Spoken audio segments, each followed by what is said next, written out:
Greetings. Today we will look at Psalm 130. It's a beautiful psalm. Martin Luther calls it as a Pauline psalm because it speaks about forgiveness and God's grace. So, John Wesley on May 24th, 1738, he listened to this psalm being sung, and God opened his heart and he got saved. So, let me read the first four verses to you. Out of depths I have cried to you, O Lord. Lord, hear my voice. Let your ears be attentive to the voice of my supplications. If you, Lord, should mark iniquities, O Lord, who could stand? But there is forgiveness with you, that you may be feared. There are so many things that we can say about this psalm. The psalmist is in the depths, deep pit, or he is in the deep waters where his legs do not have a foothold. And he is in deep trouble. What kind of a trouble that he is in? The trouble that he is a place where he is, and and him not being forgiven is the greatest problem. Sometimes we go on soul winning and we ask, what is the greatest problem that you face? And they say financial problems, or relationship crisis, or unemployment. Sin is the greatest problem before God, and it is going to separate us from God for eternity. You remember when Jesus looked at the lame man and he said, your sins are forgiven. Because to God, lameness is a physical infirmity. It is important, but sin is a greater problem for us.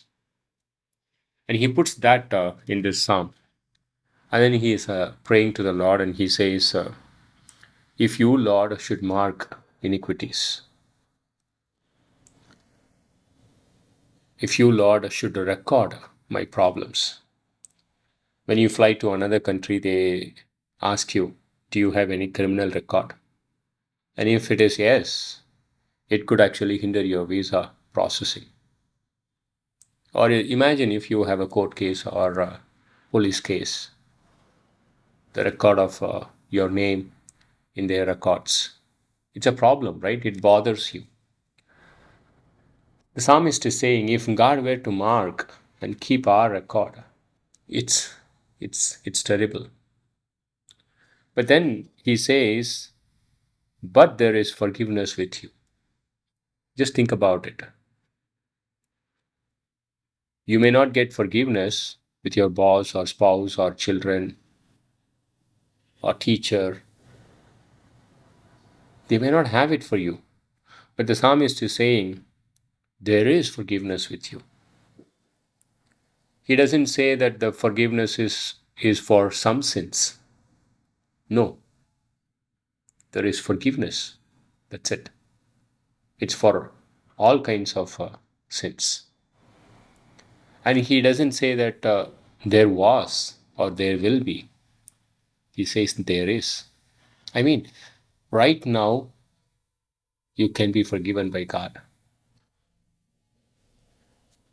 And then he says that you may be feared. Meaning, he is not trying to use this forgiveness as a license to sin. He could have said that you may be loved. He could have said that you may be worshipped or you could have been served. But he says there is forgiveness with you that you may be feared. He says that because there is a deep reverence that has come upon God, and and he respects God for what God has done. So for all of us, we have forgiveness from God. It is because of Jesus Christ. And the rest of the psalm, he says that the whole Israel is going to be benefited by the redemption of God. It's a beautiful psalm. Just think about it for the day. God bless you.